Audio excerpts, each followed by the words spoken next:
Thursday exclusive tech news के नए episode में आप सभी का स्वागत है। जय हिंद दोस्तों, मेरा नाम है सुफियान। शुरू करते हैं। सबसे पहला अपडेट है मोटोरोला G86 की तरफ से। जैसा कि मैंने वादा किया था, इस हफ्ते इसके पूरे स्पेक्स बताऊंगा। देख लो मेरे भाई, पूरे ऑफिशियल स्पेसिफिकेशंस आ चुके हैं। स्पेसिफिकेशंस वैसे बहुत अच्छे हैं। मोटोरोला G56 के भी आ गए हैं, उसके भी सारे स्पेक्स दिखा देता हूं। सच कहूं तो यार देख के बहुत अच्छा लग रहा है। फ्लैट डिस्प्ले देखने को मिल रहा है, राहत मिला। काश मोटोरोला अपने महंगे फोन्स में भी फ्लैट डिस्प्ले देना शुरू कर दे तो मजा आ जाएगा। वैसे सच कहूं तो यार मुझे ये बात समझ नहीं आता, मोटोरोला को क्यों ऐसा लगता है पब्लिक को क्वाड कर्व डिस्प्ले ज्यादा पसंद है या फिर कर्व डिस्प्ले ज्यादा पसंद है। अच्छा, मैं कम्युनिटी पोस्ट में पोल डालता हूं, ठीक है, आप जाकर वहां पर वोट करना, आपको कौन सा डिस्प्ले अच्छा लगता है। लेकिन यार ये दिल है कि मानता नहीं, फ्लैट चीजें अच्छी नहीं लगती, कर्व्ड चीजों में ही ज्यादा मजा आता है। मैं डिस्प्ले की बात कर रहा हूँ। हाँ, सोनी का प्रीमियम फ्लैगशिप फोन याद है ना, पिछले हफ्ते बताया था मैं, Sony Xperia 1 Mark III Qualcomm Snapdragon 8 elite के साथ लॉन्च होने वाला है। तो ये लॉन्च होने वाला है 13 मई को जापान में। देखना होगा इंडिया में आएगा कि नहीं आएगा, लेकिन ये सोनी का बहुत ही महंगा फोन होगा। मैं कवर करूंगा, ठीक है। वैसे तो ये पुराना खबर है, लेकिन कुछ कुछ नई चीजें बताऊंगा। Realme ने 10,000 mAh बैटरी वाला कॉन्सेप्ट फोन अनवील किया है। ये 8.5 mm के थिकनेस के साथ आता है, 200 ग्राम्स इसका वेट है, जो कि बहुत ही अमेजिंग बात है।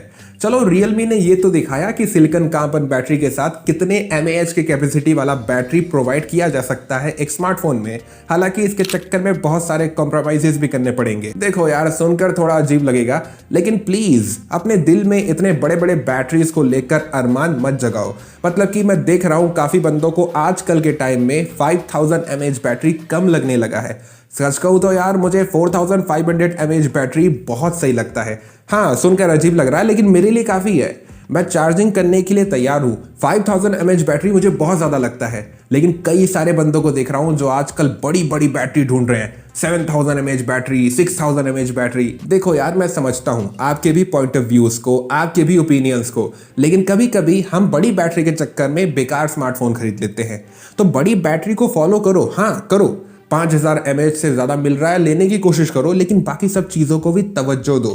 पता चला तुम बहुत सारी चीजें कॉम्प्रोमाइज कर दिए एक बड़ी बैटरी के चक्कर में। मिनिमम 5000 mAh बैटरी का एक्सपेक्टेशन बनाकर रखो। उससे नीचे मिल रहा है तो उस फोन से दूर हो जाओ, उससे ऊपर मिल रहा है तो बहुत अच्छी बात है। वैसे ये जो 10,000 mAh बैटरी वाला Realme का फोन है, Realme के जो चाइना के जो हेड है ना, वो सोचे थे इसके साथ 320 वॉट के फास्ट चार्जिंग का सपोर्ट भी दे दे। फिलहाल तो 100 वॉट का चार्जिंग ही मिल रहा है इस कॉन्सेप्ट फोन में, लेकिन वो सोचे थे ऐसा कॉम्बिनेशन करने का, तब तो यार बहुत ही तगड़ा कॉम्बिनेशन होता। Vivo X200 FE को लेकर एक सैड अपडेट है। फिलहाल रूमर्स में है, लेकिन सैड अपडेट है। ये फोन डिले हुआ है इंडिया में, जुलाई के मंथ में आएगा। पहले रूमर्स आए थे जून के मंथ में आएगा, लेकिन ये जुलाई के मंथ में आएगा।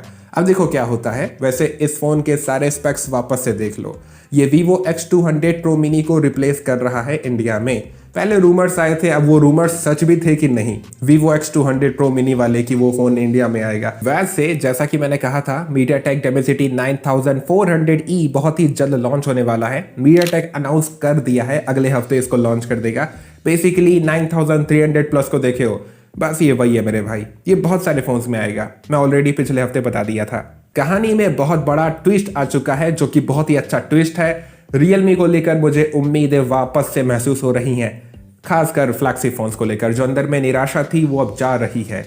काफी सारे भाई लोग कह रहे हैं सुफियान भाई, Realme GT7 जो इंडिया में ग्लोबली लॉन्च होने वाला है वो वैसा नहीं है, Realme Neo 7 के जैसा नहीं है, वो डिफरेंट लग रहा है। शायद वो एक ऑल टुगेदर नया फोन है। नहीं मेरे भाई, ये ऑल टुगेदर नया फोन नहीं है। याद है आपको, पिछले 1.5 महीने से मैं बोलते हुए आ रहा हूँ Realme का एक नया फोन आएगा Dimensity 9400E प्रोसेसर के साथ। उसका मॉनिकर भी कुछ टाइम पहले पता चला था, चाइना में प्रॉपर्ली इसका नाम होगा Realme Neo 7 Pro। तो वो चाइना से बाहर निकलेगा, Realme GT7 बन जाएगा इंडिया में। और Realme GT7T का लुक भी बहुत हद तक चेंज हो जाएगा। वो कुछ कुछ ऐसा दिखाई देगा, Realme GT7 ऐसा दिखाई देगा, GT7T ऐसा दिखाई देगा, और उसका कलर भी चेंज हो जाएगा। टेम्परेचर के हिसाब से शायद कलर चेंजिंग बैग भी मिलेगा। तो जो भी एक्सपेक्टेड स्पेसिफिकेशन है वापस से देख लो। रहा सवाल इन दोनों स्मार्टफोन का इंडिया में क्या प्राइस होगा, कब तक लॉन्च हो रहे हैं, तो मुझे इन्फॉर्मेशन मिले हैं, डेट पता चला है 27 मई को Realme GT7, Realme GT7T दोनों लॉन्च हो रहे हैं। और प्राइसिंग की बात करूँ तो Realme GT70 दिखाई देगा 33,000 रुपीज़ के आसपास, Realme GT7 दिखाई देगा 40,000 रुपीज़ के आसपास। मुझे फिलहाल ऐसे ही कुछ कुछ आंकड़े पता चले हैं। चलो अब बात करते हैं iQOO Neo 10 Pro के बारे में। iQOO Neo 10 Pro और Poco F7 Ultra ये दोनों डिले हुए हैं शायद। Poco F7 के अलावा भी हिमांशु टंडन के प्लान है कोई और फोन को लॉन्च करने का, और जिस तरीके के वो हरकतें कर रहे हैं Poco F7 Ultra को ही टीज कर रहे हैं। Poco F7 Ultra जून के महीने में लॉन्च होगा, iQOO Neo 10 Pro भी जून के महीने में लॉन्च होगा, लेकिन हमारा मेन मुद्दा है iQOO Neo 10 Pro। देखो यार, अगर iQOO अपने कंपटीशन को सीरियसली लिया तो वो चाइना की iQOO Neo 10 Pro को इंडिया में iQOO Neo 10 Pro बनाकर ले आएगा। एक तरफ रहेगा Poco F7 Ultra Snapdragon 8 Elite के साथ, एक तरफ रहेगा iQOO Neo 10 Pro Dimensity 9400 के साथ। दोनों प्रीमियम फ्लैगशिप प्रोसेसर है, काफी अच्छा टक्कर होगा। फिलहाल हम सब मिलकर केवल ख्याली पुलाव ही पका सकते हैं। चलो मिलकर पकाते हैं, आप और हम सब मिलकर खाएंगे। हो सकता है अगर iQOO परंपरा प्रतिष्ठा अनुशासन को फॉलो किया तो चाइना का iQOO Neo 10 इंडिया में iQOO Neo 10 Pro बन जाएगा, लेकिन इसके चांसेस काफी कम है क्योंकि Poco F7 ले रहा है iQOO Neo 10 का, तो Poco F7 Ultra को लेने थोड़ी ना देगा। तो iQOO थोड़ा सा सीरियस वे में एक अच्छा फोन लॉन्च करेगा, और उनके पास एक ऐसा फोन आ रहा है, आगे बताता हूँ। काफी सारे भाई लोगों का डिमांड था पिछले हफ्ते जब मैंने Galaxy S25 FE के बारे में बताया था, स्पेसिफिकेशंस जानने थे। देख लो मेरे भाई, एक्सपेक्टेड स्पेसिफिकेशंस हैं Galaxy S25 फैन एडिशन के। इसका प्राइस और लॉन्च टाइमलाइन भी मेंशन कर दिया मैंने। सच कहूँ तो निराशा महसूस हो रहा है। आई होप कि सैमसंग कुछ करे, डिजाइन बिल्ड में कुछ करे, प्रोसेसर तो चेंज नहीं करेगा, वो बताया भी था मैं। iQOO Neo 10 Pro Plus के बारे में मैंने बताया था पिछले हफ्ते, ये Geekbench पे लिस्ट हुआ था, आज Antutu बेंचमार्क में लिस्ट हो गया है। स्कोर्स देखो यार, Snapdragon 8 Elite के साथ है, और सारे स्पेक्स भी देख लो। ये परफेक्ट कॉम्पैटिटर रहेगा Poco F7 Ultra के लिए, कड़ी टक्कर देगा उसको।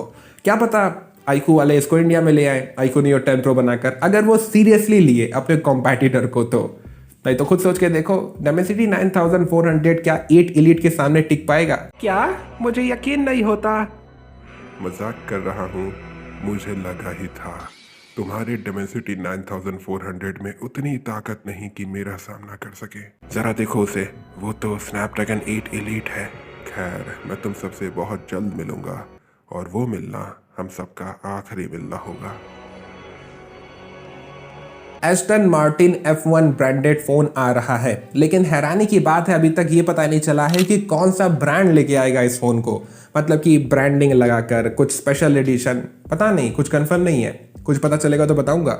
हो सकता है कोई एक नया स्मार्टफोन ब्रांड हो, ये भी पॉसिबल है। मेरे दोस्त, अगर आप iPhone 16 के मजे लेना चाहते हो 6,500 रुपए में, तो लावा युवा स्टार 2 आपके लिए बना है।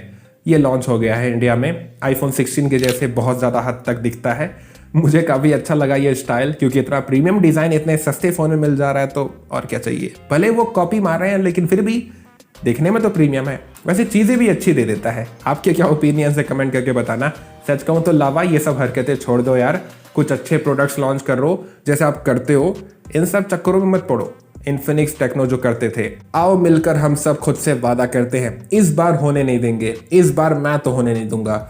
GTA 5 जब रिलीज हुआ था, मैं खेल नहीं पाया था उसको। उस टाइम पे मेरे पास पैसे नहीं थे, प्ले स्टेशन नहीं था, मैं बहुत ज़्यादा सैड रहता था यार। आज तक मैं GTA 5 ठीक से नहीं खेल पाया, लेकिन इस बारी मैं थोड़ा थोड़ा पैसा जमा कर रहा हूँ। कैसे भी करके 1 साल का भी टाइम है, प्ले स्टेशन 5 तो लूंगा इस बार। मैं GTA 6 खेलूंगा। वैसे आप कमेंट करके बताओ कि आप ऐसा कर रहे हो कि नहीं कर रहे हो। कुछ पैसा जोड़ो यार प्ले स्टेशन 5, या फिर मैं ये भी कोशिश करूंगा कि आपको कुछ ऐसे जगह बताऊंगा जहां पर आप सेकंड हैंड प्ले स्टेशन 5 ले सकते हो, वो भी बहुत मस्त वाले प्राइस पे यार, एकदम कड़क वाले प्राइस पे।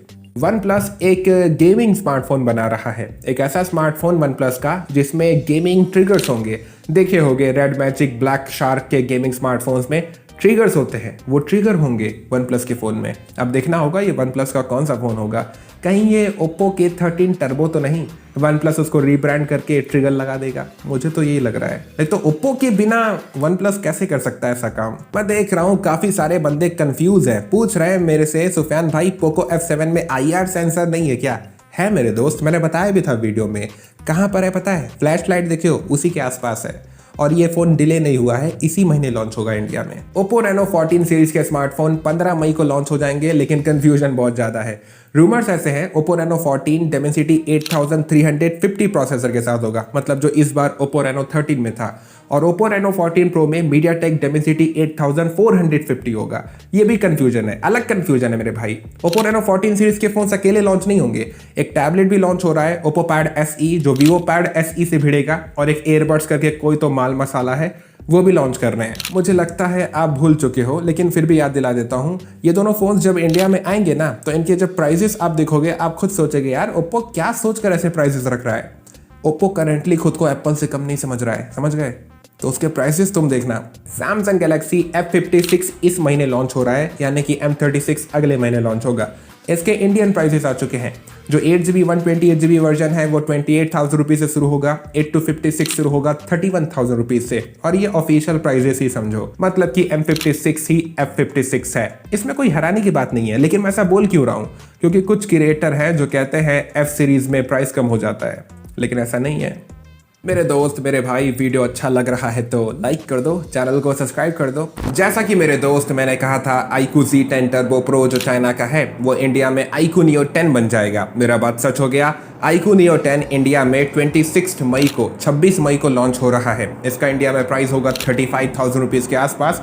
इसके सारे डिटेल्स वापस से देख लो।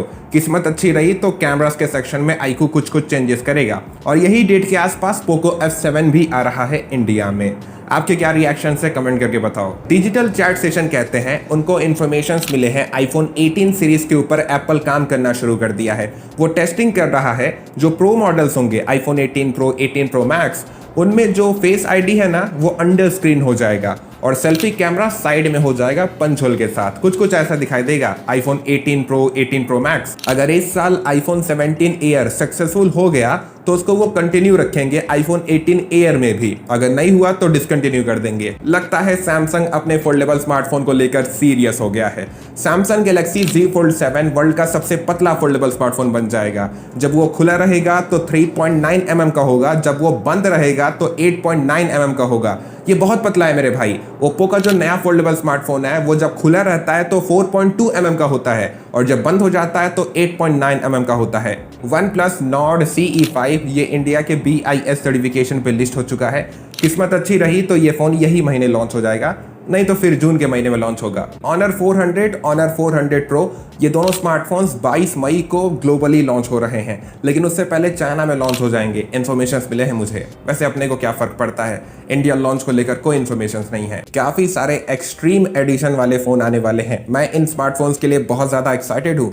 आई होप इनमें से ज्यादातर स्मार्टफोन्स इंडिया में आए। ओप्पो के 13 टर्बो तो कंफर्म है, बाकी को देखो आते हैं कि नहीं आते हैं। वैसे मेरे दोस्त एक ज़रूरी बात बतानी है। काफ़ी सारे भाई लोग कहते हैं कि सुफियान भाई आपकी वीडियो के नोटिफिकेशन नहीं आते हैं। एक बार ये चैनल को सब करके अनसब करो, फिर सब कर दो, और उसके बाद बेल आइकन को ऑल पे कर देना तो नोटिफिकेशन पहुंच जाएगा। और वीडियो अच्छा लगा तो शेयर करना, चैनल को सब्सक्राइब करना, और हमेशा अपना ख्याल रखो, खुश रहो। जय हिंद, वंदे मातरम।